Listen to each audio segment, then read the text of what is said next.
ಜನವರಿ ತಿಂಗಳು 3ನೇ ತಾರೀಕು ವಿಟ್ಲ ಪೊಲೀಸ್ ಠಾಣಾ ವ್ಯಾಪ್ತಿಯ ಬೋಳಂತೂರಿನಲ್ಲಿ ಏನೊಂದು ಮನೆಗೆ ಇಡಿ ಅಧಿಕಾರಿಗಳಂತ ಹೇಳಿ ಆ ಮನೆಗೆ ನುಗ್ಗಿ ಸುಮಾರು ಒಂದು 25-30 ಲಕ್ಷ ಅಲ್ಲಿಂದ ದೋಚ್ಕೊಂಡು ಹೋಗಿದ್ದಾರೆ ಅಂತ ಹೇಳಿ ಒಂದು ಕಂಪ್ಲೇಂಟ್ ಬಂದಿತ್ತು. ಅದಾದಮೇಲೆ ನಾವು ವಿಟ್ಲ ಪೊಲೀಸ್ ಠಾಣೆಯಲ್ಲಿ ಒಂದು FIRನ ಕೂಡ ಮಾಡ್ಕೊಂಡಿದ್ವಿ.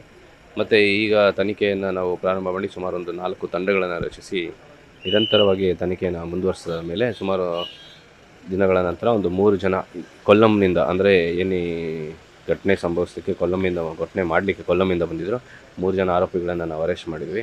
ಅದಾದ ನಂತರ ಇಲ್ಲಿ ನಮ್ಮ ಲೋಕಲ್ ಇನ್ಫಾರ್ಮೆಂಟ್ಸ್ ಯಾರು ಏನು ಅಂತ ನಾವು ತನಿಖೆ ಮಾಡ್ಕೊಂಡು ಹೋಗ್ತಿದ್ದಾಗ ಲೋಕಲಿ ಅಂದರೆ ಬಂಟ್ವಾಳ ತಾಲೂಕಿನ 3 ವ್ಯಕ್ತಿಗಳು ಮತ್ತು ಈ ಇಡೀ ಒಂದು ಘಟನೆ ನಡೀಲಿಕ್ಕೆ ಮತ್ತು ಈ ಒಂದು ಪ್ಲ್ಯಾನನ್ನು ಮಾಡಲಿಕ್ಕೆ ಮುಖ್ಯವಾಗಿ ಕಾರಣವಾದ ಒಬ್ಬ ವ್ಯಕ್ತಿ, ಆತ ಕೇರಳ ಪೊಲೀಸ್ ಇಲಾಖೆಯಲ್ಲಿ ASI ಆಗಿ ಕರ್ತವ್ಯ ನಿರ್ವಹಿಸ್ತಾ ಇರ್ತಾರೆ. ಅವ್ರನ್ನ ನಾವು ಫೈಂಡ್ ಔಟ್ ಮಾಡಿ ಅವ್ರನ್ನ ನಿನ್ನೆ ನಾವು ದಸ್ತಗಿರಿ ಮಾಡಿದ್ದೀವಿ.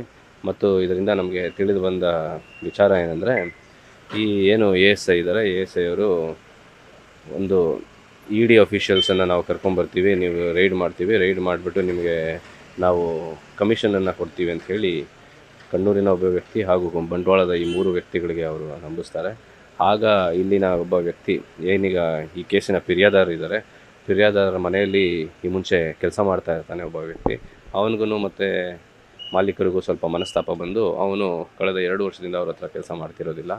ಆತ ಇದನ್ನು ED ಅವರ ಅಫಿಷಿಯಲ್ಸ್ಗೆ ಇವ್ರನ್ನ ನಾವು ಮಾಹಿತಿ ಕೊಟ್ಟು ಅವ್ರ ಹತ್ರ ಹಣ ಇರೋದನ್ನು ನಾವು ಅವ್ರಿಗೆ ತಿಳಿಸೋಣ ಅಂತ ಯೋಚನೆ ಮಾಡಿ ಅದನ್ನು ಮಾಹಿತಿನ ಇವನು ಈ ಕೇರಳ ಮೂಲದ ಪೊಲೀಸ್ ಅಧಿಕಾರಿಗೆ ಕೊಟ್ಟ ನಂತರ ಪೊಲೀಸ್ ಅಧಿಕಾರಿ ಕೊಲ್ಲಂನ ಒಂದು ವ್ಯಕ್ತಿ ಮತ್ತು ಅದನ್ನ ತಂಡಕ್ಕೆ ಈ ಮಾಹಿತಿಯನ್ನು ರವಾನೆ ಮಾಡ್ತಾರೆ.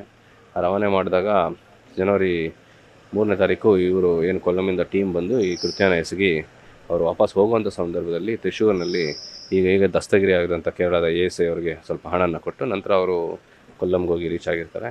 ಈಗ ಒಟ್ಟು ಈ ಕೇಸಿನಲ್ಲಿ ನಾವು 7 ಜನ ಆರೋಪಿಗಳನ್ನು ಬಂಧಿಸಿದ್ದೀವಿ. ಇನ್ನೂ 3 ಜನ ಆರೋಪಿಗಳನ್ನ ಬಂಧನ ಮಾಡೋದು ಬಾಕಿ ಇದೆ. ಸರ್, ಈಗ ಈ ಪ್ರಕರಣದಲ್ಲಿ ಸಿರಾಜುದ್ದೀನ್ ಯಾರು ಇನ್ಫಾರ್ಮೇಷನ್ ಕೊಟ್ಟಿದ್ದು ಮತ್ತು ಅವರು ಮನೆಯಲ್ಲಿ ಕೆಲಸ ಮಾಡಿದ್ರು, ಅದು ಕೇವಲ ಅಷ್ಟೇ ಮಾತ್ರ ಅಥವಾ ಅವ್ರ ತಂದೆಗೇನೋ ಅಲ್ಲ, ಈಗ ಅವ್ರ ತಂದೆ ಕೂಡ ಸಿಂಗಾರಿ ಬಿಡಿ ಕಂಪ್ನಿಯಲ್ಲೇ ಕೆಲಸ ಮಾಡ್ತಾ ಇದ್ದವರು ಅಂತವರು ಕಳೆದ 40 ವರ್ಷದಿಂದ. ಅವರು ಇತ್ತೀಚೆಗಷ್ಟೇ ಕ್ಯಾನ್ಸರ್ನಿಂದ ಮೃತಪಟ್ಟಿರ್ತಾರೆ. ಬಟ್ ಯಾವ ಕಾರಣಕ್ಕೆ ಮನಸ್ತಾಪ ಬಂತು ಏನು ಅಂತ ನಾವು ಇನ್ನೂವರೆಗೂ ತಿಳ್ಕೊಬೇಕಾಗಿದೆ. ಹಾಗಾಗಿ ಇದು ಅವರಿಂದ ಮಾಹಿತಿ ರವಾನಿಸಿದಂಥ ವ್ಯಕ್ತಿಗಳು ಇವರು ಆರೋಪಿಗಳಾಗಿರೋ ಕಾರಣಕ್ಕೆ ಅವ್ರನ್ನು ಕೂಡ ನಾವು ಬಂಧಿಸಿ ನ್ಯಾಯಾಂಗ ಬಂಧನಕ್ಕೆ ಈಗಾಗಲೇ ಒಪ್ಸಾಗಿದೆ. ಈ ಮಟನ್ ಇಕ್ಬಾಲ್ ಇದೆ ಮತ್ತೆ ಇನ್ನೊಬ್ಬ ಅನ್ಸಾರಿ, ಇವರು ಆ ಕೇರಳದ ಕೊಲ್ಲಂ ಟೀಮ್ಗೆ ಯಾವ ರೀತಿ? ಕೇರಳದ ಕೊಲ್ಲಂ ಟೀಮ್ಗೂ ಇವ್ರಿಗೂ ಯಾವುದೇ ರೀತಿಯ ಕನೆಕ್ಷನ್ ಇರೋದಿಲ್ಲ.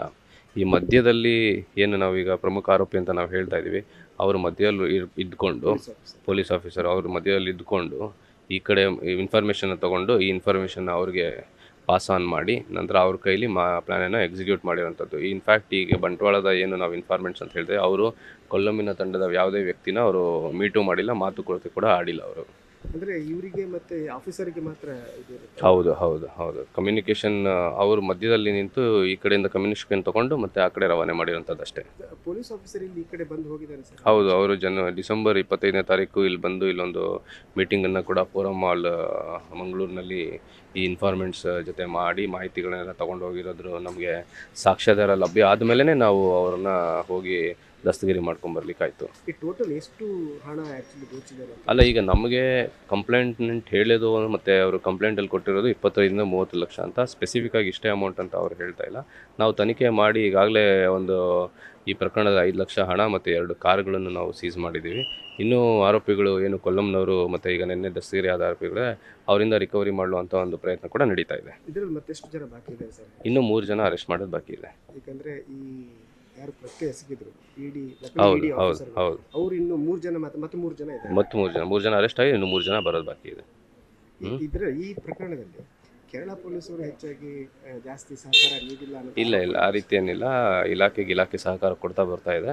ಇನ್ಫ್ಯಾಕ್ಟ್ ನಿನ್ನೆ ಕೂಡ ನಾವು ಏನು ಆರೋಪಿನ ಅರೆಸ್ಟ್ ಮಾಡಲಿಕ್ಕೆ ಕೇರಳ ಪೊಲೀಸರು ಸಹಕಾರ ಕೇಳಿದಾಗ ಅವರು ಕೊಟ್ಟಿದ್ದಾರೆ. ನ್ಯೂಸ್ ಫಸ್ಟ್ ನಿರ್ಭೀತಿಯಿಂದ ನಿಮ್ಮ ಪರವಾಗಿ.